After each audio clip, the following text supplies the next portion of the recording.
കാർഷിക മേഖലയുടെ പ്രത്യേകത എന്താണ്? 48.8% ഇന്ത്യക്കാരും ഇപ്പോഴും നേരിട്ട് ജീവിക്കുന്നത് തന്നെ കാർഷിക മേഖലയെ ആശ്രയിച്ചാണ്. ഏകദേശം 50% അതിലധികമോ തൊഴിലുകൾ നേരിട്ട് നൽകുന്നത് കാർഷിക മേഖലയാണ്. കാർഷിക മേഖലയാണ് വ്യാവസായിക മേഖലയ്ക്കുള്ള റോ മെറ്റീരിയൽസ് ഒട്ടുമിക്കതും കൊടുക്കുന്നത്. എല്ലാ റോ മെറ്റീരിയൽസും എന്ന് ഞാൻ പറയുന്നില്ല, പക്ഷെ കാർഷിക മേഖലയിൽ തന്നെയാണ് ഒട്ടുമിക്ക റോ മെറ്റീരിയൽസും വ്യവസായ മേഖലയ്ക്ക് വേണ്ടിയുള്ളത്. അപ്പൊ അവരങ്ങനെ കൊടുക്കുന്നു. അതുപോലെ തന്നെയാണ് കാർഷിക മേഖലയെ ആശ്രയിച്ചിരിക്കുന്നവർ തന്നെയാണ് വ്യാവസായിക മേഖല മെച്ചപ്പെട്ടു വന്നാൽ അവിടെ തൊഴിൽ തേടി പോകാം, മെച്ചപ്പെട്ട തൊഴിൽ തേടി പോകാം എന്ന് ആഗ്രഹിക്കുന്നതും. എന്ന് വെച്ചാൽ കാർഷിക മേഖല ആഹാരം കൊടുക്കുന്നു ആ രാഷ്ട്രത്തിന് മുഴുവനും. അതുപോലെ വ്യാവസായിക മേഖലയുടെ വളർച്ചയ്ക്ക് വേണ്ടിയുള്ള അസംസ്കൃത പദാർത്ഥങ്ങൾ കൊടുക്കുന്നു. അതുപോലെ പോപ്പുലേഷനെ തീറ്റിപ്പോറ്റി ആരോഗ്യമുള്ള ഒരു ജനതയാക്കി ആ ജനതയെയും മറ്റ് മേഖലകളിലേക്ക് കൊടുക്കുന്നു. അങ്ങനെ വളരെ അത്യാവശ്യമായ കരുത്തുറ്റ ഒരു മേഖലയാണ് കാർഷിക മേഖല എന്ന് പറയുന്നത്. അങ്ങനെയുള്ള ആ കരുത്തുറ്റ മേഖലയ്ക്ക് എന്ത് ഈ ബജറ്റിൽ കൊടുത്തിരിക്കുന്നു, GDPയുടെ എത്ര ശതമാനം കൊടുത്തിരിക്കുന്നു എന്ന് നമുക്കൊന്ന് നോക്കാം. ആ മേഖലയ്ക്ക് GDPയുടെ 0.48% ആണ് കൊടുത്തിരിക്കുന്നത്.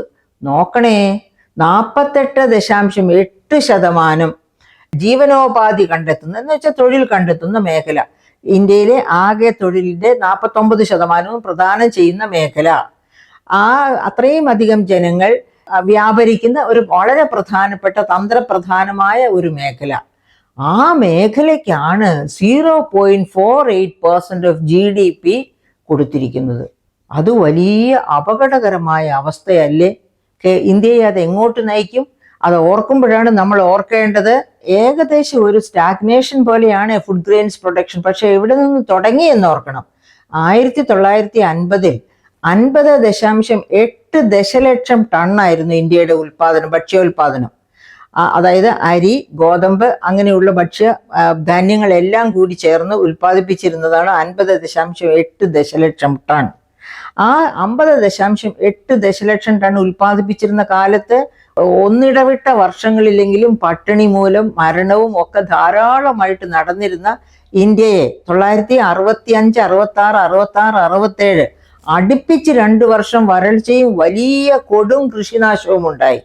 അങ്ങനെ പട്ടിണിയിലേക്ക് പോയ സമയത്താണ് ഇന്ദിരാഗാന്ധി അമേരിക്കയോട് ഞങ്ങൾക്ക് PL 480, അതായത് പബ്ലിക് ലോ 480 അനുസരിച്ച് അമേരിക്ക തന്നുകൊണ്ടിരിക്കുന്ന, ഫ്രീ ആയിട്ട് തന്നുകൊണ്ടിരിക്കുന്ന, വില മേടിച്ചല്ല, ഫ്രീ ആയിട്ട് തന്നുകൊണ്ടിരിക്കുന്ന ധാന്യങ്ങൾ, അതുപോലെ എന്താ പറയുക, നമ്മൾ പാൽപ്പൊടി, ഇങ്ങനെ മൈദ, ഇങ്ങനെയുള്ള മെയ്സ്, ഇങ്ങനെയുള്ള സാധനങ്ങൾ കൂടുതൽ തരണമെന്നാവശ്യപ്പെടുന്നു. അപ്പോൾ അന്നത്തെ ലിൻഡൻ B. ജോൺസൺ പ്രസിഡന്റ് പറഞ്ഞു, ഇനി തരണത് ഫ്രീ ആയിട്ട് തരാൻ ഒക്കില്ല, നിങ്ങൾ വില തരണം, ആ വിലക്കനുസരിച്ച് വീണ്ടും തരാം. പക്ഷേ you go for green revolution. നിങ്ങൾക്ക് എന്നും ഇങ്ങനെ കൈക്കുമ്പിൾ നീട്ടിയിരിക്കാൻ ഒക്കുമോ ലോകത്തിന്റെ മുൻപിൽ? നിങ്ങളുടെ പോപ്പുലേഷൻ വർദ്ധിച്ചു വരികയല്ലേ. നിങ്ങൾ ഒരു കാർഷിക വിപ്ലവത്തിലേക്ക് പോകാൻ പറഞ്ഞ് അന്ന് ലിൻഡൻ B. ജോൺസൺ തന്നെയാണ് നമുക്ക് അവിടെ നിന്ന് ഹൈ ഈൽഡിങ് വെറൈറ്റി സീഡ്സും മറ്റതുപോലുള്ള സഹായങ്ങളും ഒക്കെ എക്സ്റ്റെൻഡ് ചെയ്തത്. അങ്ങനെ ഇവിടെ വന്ന് നമ്മുടെ MS സ്വാമിനാഥന്റെ മേൽനോട്ടത്തിൽ നമ്മൾ കാർഷിക വിപ്ലവത്തിലേക്ക് പോവുകയായിരുന്നു. 1966-67 കാലത്ത് ബീജാവാപം ചെയ്ത ഹരിത വിപ്ലവം, ആ ഹരിത വിപ്ലവം നമ്മളെ കൊണ്ടെത്തിച്ചത് ഭക്ഷ്യസുരക്ഷയിലേക്കും ഭക്ഷ്യ കയറ്റുമതിയിലേക്കുമാണ് എന്നോർക്കണം. ആ ഭക്ഷണം അതായത് 50.8 ദശലക്ഷം ടണ്ണായി ഉൽപ്പാദിപ്പിച്ചിരുന്ന 1950 ഭക്ഷ്യ ഉൽപാദനം ഇപ്പൊ എത്രയാണ്? 2023-24 ഉൽപാദനം 332.3 മില്യൺ മെട്രിക് ടൺസ് ആണെന്ന് ഓർക്കണം. 332.3 മില്യൺ മെട്രിക് ടൺ. ഇത് 2023 ഇത് തന്നെയായിരുന്നു ഉൽപാദനം, 2024 ഇത് തന്നെയാണ് ഉൽപാദനം. എന്ന് വെച്ചാൽ 23 കൂടുതൽ ഉൽപ്പാദിപ്പിക്കാൻ 24 കഴിഞ്ഞിട്ടില്ല. അപ്പൊ കാർഷികമായി ഒരു തരം പ്രതിസന്ധിക്ക് ഇന്ത്യയിൽ നിലനിൽക്കുന്നു എന്നാണ് നമ്മൾ മനസ്സിലാക്കേണ്ടത്. അങ്ങനെ നിലനിൽക്കുന്ന സമയത്ത് അതിനാക്കം കൂട്ടിക്കൊണ്ടാണ് ഈ ബജറ്റ് അലോക്കേഷൻ എന്ന് ഞാൻ പറഞ്ഞാൽ എൻ്റെ പ്രിയപ്പെട്ട സുഹൃത്തുക്കളെ, നിങ്ങൾക്ക് ആർക്കെങ്കിലും ഖണ്ഡിക്കാൻ കഴിയുമോ? അതായത് 2023 33 ദശലക്ഷം ടണ്ണായിരുന്നു. അത് ഇപ്പോൾ 34 33 ദശലക്ഷം 32.3 ദശലക്ഷം ടണ്ണായിട്ട്, അതായത് സ്വല്പം കുറഞ്ഞിരിക്കുന്നു എന്നർത്ഥം. അത് ഭക്ഷ്യോൽപാദനമാണ്, മറ്റു കാർഷിക മേഖലയുടെ ഇത് അതിനകത്ത് വരുന്നില്ല. ഭക്ഷ്യോൽപാദനം മാത്രമാണ് ഞാൻ പറഞ്ഞത്. അപ്പോൾ എന്തുകൊണ്ടാണ് ഭക്ഷ്യോൽപാദനം ഉയരാത്തത് വീണ്ടും 2023 ശേഷം? അതുപോലെ തന്നെ ഭക്ഷ്യോൽപാദനത്തിന്റെ കാര്യം നോക്കിയിട്ട് കാർഷിക മേഖലയുടെ മറ്റു പ്രശ്നങ്ങൾ നമുക്ക് നോക്കാം. ഉദാഹരണം, എന്തുകൊണ്ട് കാർഷിക ഉൽപാദനം വർദ്ധിക്കുന്നില്ല? കാർഷിക ഉൽപാദനം വർദ്ധിപ്പിക്കണേ ഇപ്പൊ നമ്മൾ ഹൈ യീൽഡിങ് വെറൈറ്റി സീഡ്സ് ആണ് ഉപയോഗിച്ചുകൊണ്ടിരിക്കുന്നത്. അവയ്ക്ക് അനിവാര്യമായി വേണ്ട ചില ഘടകങ്ങളുണ്ട്. എന്തൊക്കെയാണ് ആ ഘടകങ്ങൾ? കെമിക്കൽ ഫെർട്ടിലൈസേഴ്സ് വേണം, അതുപോലെ തന്നെ വെള്ളം. കെമിക്കൽ ഫെർട്ടിലൈസേഴ്സ് ഉണ്ടെങ്കിൽ ധാരാളമായിട്ട് ജലം വേണം. അതാണ് ഇപ്പം നമ്മൾ പറയുന്ന ഇലപ്പുള്ളിയിൽ ബ്രൂവറി വന്നാൽ ഇഷ്ടം പോലെ വെള്ളം ഊറ്റിയെടുക്കുന്ന. അവിടെ തന്നെ ഞാൻ ഡേറ്റ കളക്ഷന് പോയിട്ടുള്ളതാണ്. കർഷകരുടെ ഇടയിൽ പ്ലാച്ചിമടയല്ല, പെരുമാട്ടി, ഇലപ്പുള്ളി പഞ്ചായത്തുകളിലൊക്കെ. അപ്പോൾ അന്ന് തന്നെ, അതായത് 1996 ഞാൻ PhD ചെയ്യുന്നത്, ആ സമയത്ത് തന്നെ അവിടെ വെള്ള പ്രശ്നം ഉണ്ടായിരുന്നു. രണ്ടാം കൃഷി ഫെർട്ടിലൈസർ അപ്ലൈ ചെയ്യാത്തത് കൊണ്ട് ഉൽപാദനക്ഷമത കുറയുന്നു എന്ന് കർഷകർ സങ്കടത്തോടെ പറഞ്ഞിരുന്നു. ഞാൻ ഇപ്പോഴും ഓർക്കുകയാണ്. അപ്പൊ കെമിക്കൽ ഫെർട്ടിലൈസർ ആണ് ഈ പറയപ്പെട്ട നമ്മുടെ ഭക്ഷ്യസുരക്ഷയുടെ ആധാരശില. കെമിക്കൽ ഫെർട്ടിലൈസേഴ്സോ അത് വിഷമല്ലേ? ആരും അങ്ങനെ പേടിക്കണ്ട. കെമിക്കൽ ഫെർട്ടിലൈസേഴ്സ് നിയതമായ തോതിൽ മാത്രം, ഇഷ്ടം പോലെ വാരി എറിയല്ല ചെയ്യേണ്ടത്. ഇടേണ്ടിടത്ത് ഇടുക, ഇഷ്ടം പോലെ ജലസേചനം നടത്തുക. അങ്ങനെ അതായത് ക്വാണ്ടിറ്റി കൃത്യമായിരിക്കണം. അതുപോലെ തന്നെ ഇടുന്ന ഡിസ്റ്റൻസ് വരെ, ഒരു ക്രോപ്പിന്റെ ഇടുന്ന എവിടെ ഇടണം എന്നുണ്ട്, എന്തുമാത്രം ജലം വേണം, എന്തൊക്കെ കാലയളവിൽ ഇടണം, ഇങ്ങനെ ഒരുപാട് ആ നിബന്ധനകൾ അനുസരിച്ച് കെമിക്കൽ ഫെർട്ടിലൈസേഴ്സ് ഉപയോഗിച്ചാൽ അത് നമ്മൾ അലോപ്പതി മെഡിസിൻ കഴിക്കുന്നത് പോലെയാണ്. അലോപ്പതി മെഡിസിൻ കഴിച്ചാണ് നാം നമ്മുടെ ഒരുപാട് പേരുടെയും ജീവൻ നിലനിർത്തുന്നത്, പല രോഗങ്ങളിൽ നിന്നും മുക്തി നേടി എന്ന് പറഞ്ഞതുപോലെ ആ അലോപ്പതി മെഡിസിന്റെ അതേ ഇമ്പാക്റ്റ് തന്നെയാണ് കെമിക്കൽ ഫെർട്ടിലൈസേഴ്സ് കൃഷിയിൽ നിന്ന് വരുത്തുന്നത്. അപ്പൊ അങ്ങനെയുള്ള ആ കെമിക്കൽ ഫെർട്ടിലൈസേഴ്സ് ഉപയോഗിക്കണമെങ്കിൽ പക്ഷേ ഇഷ്ടം പോലെ വെള്ളം വേണം. അത് നമ്മുടെ മന്ത്രിമാർക്കും ഒക്കെ അറിയാമോ എന്തോ? അറിയാമെന്നുണ്ടെങ്കിൽ ഒരു കാരണവശാലും ബ്രൂവറി എലപ്പുള്ളി പഞ്ചായത്തിൽ കൊണ്ടുപോയിട്ടില്ല. പിന്നെ എലവഞ്ചേരി പഞ്ചായത്തിന്റെ ഒക്കെ കഥ എൻ്റെ പ്രിയപ്പെട്ട സുഹൃത്തുക്കളെ നിങ്ങൾ വായിക്കണം. എലവഞ്ചേരി പഞ്ചായത്ത് 16 കോടിയുടെ കാർഷിക വിഭവങ്ങളാണ് ഈ കഴിഞ്ഞ വർഷം തന്നെ അവർ വിറ്റത്. അവർക്ക് വാലി പരീക്ഷയിലുള്ള സൗകര്യങ്ങൾ കൂടി ഉണ്ടായിരുന്നെങ്കിൽ ഒരുപാട് ഉയരങ്ങളിലേക്ക് പോയേനെ അവരുടെ റവന്യൂ. അപ്പൊ അങ്ങനെയുള്ള കാർഷിക മേഖല, അവിടെ കെമിക്കൽ ഫെർട്ടിലൈസറിന് എന്ത് കൊടുത്തിരിക്കുന്നു? ഞാൻ പറഞ്ഞു 0.48% ആണ് ബജറ്റിന്റെ അകത്തുനിന്ന് അതിന് ചെലവാക്കിയിരിക്കുന്നത്, മാറ്റിവെച്ചിരിക്കുന്നത് എന്ന്. അപ്പൊ പിന്നെ എന്ത് ചെയ്തു? ബജറ്റില് സബ്സിഡികൾ വെട്ടിക്കുറച്ചു. ഏതൊക്കെ സബ്സിഡികളാണ് വെട്ടിക്കുറച്ചതെന്ന് നമുക്കൊന്ന് നോക്കാം. അതായത് ഫെർട്ടിലൈസർ സബ്സിഡി എങ്ങനെ വെട്ടിക്കുറച്ചു?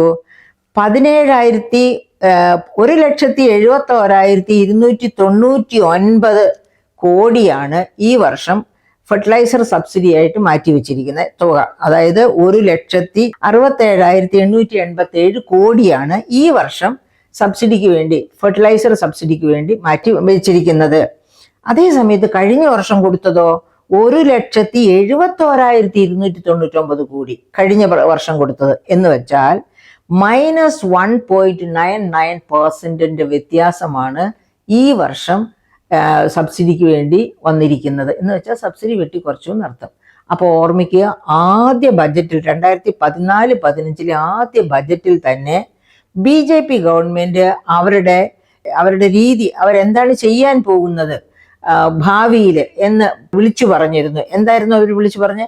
ഘട്ടം ഘട്ടമായി സബ്സിഡീസ് ഒക്കെ ഞങ്ങൾ വെട്ടിക്കുറച്ച് 0-ലെത്തിക്കും. അതേസമയത്ത് UPA ഗവൺമെന്റ് ഇതിനോട് ഇക്വലന്റ് ആയ ഒരു തീരുമാനം അറിയിച്ചിരുന്നു. UPA ഗവൺമെന്റ് ഭരണത്തിൽ വന്നപ്പോൾ സബ്സിഡികൾ ഞങ്ങൾ വെട്ടിക്കുറയ്ക്കും, പക്ഷെ അത് കാർഷിക GDPയുടെ 1.79% ആയിട്ട് നിജപ്പെടുത്തും എന്നാണ് പറഞ്ഞത്.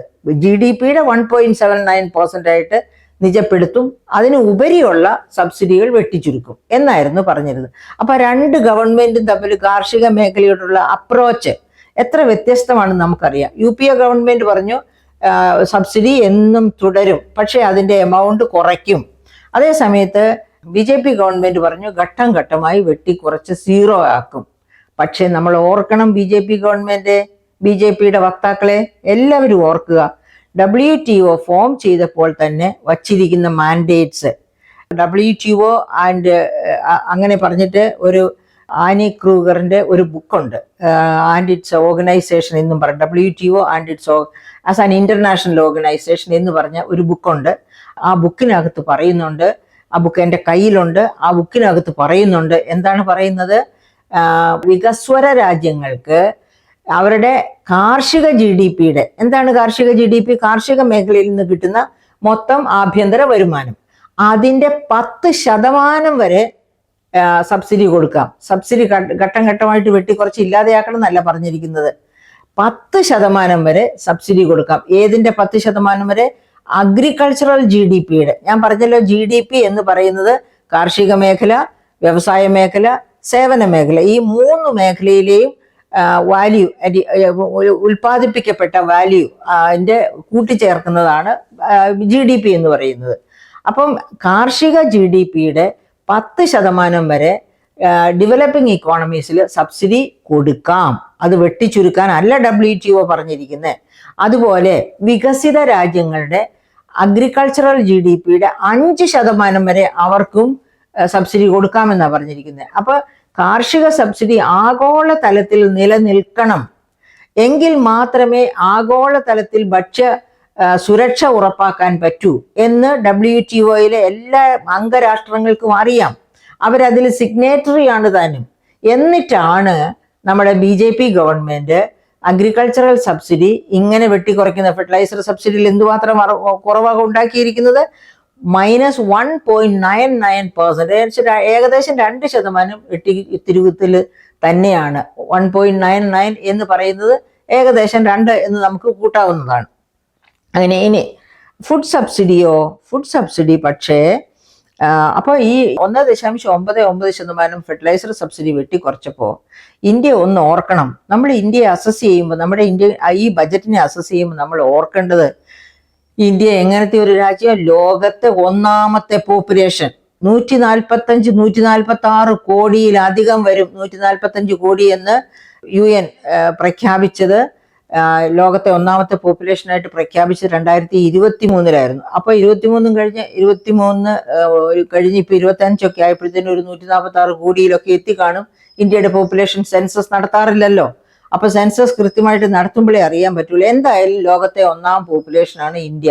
145 കോടിയോ 146 കോടിയോ എത്രയാണെങ്കിലും അത്ര വലിയ ഒരു ജനതയെ പട്ടിണിയില്ലാതെ, പോഷകാഹാര ദാരിദ്ര്യമില്ലാതെ മുൻപോട്ട് കൊണ്ടുപോകാൻ പറ്റണമെങ്കിൽ ഈ കെമിക്കൽ ഫെർട്ടിലൈസറിലെ സബ്സിഡി വെട്ടിക്കുറച്ചത് അപകടകരമായ ഒരു ഫലമുണ്ടാക്കും എന്നുള്ളതിന് യാതൊരു സംശയവുമില്ല.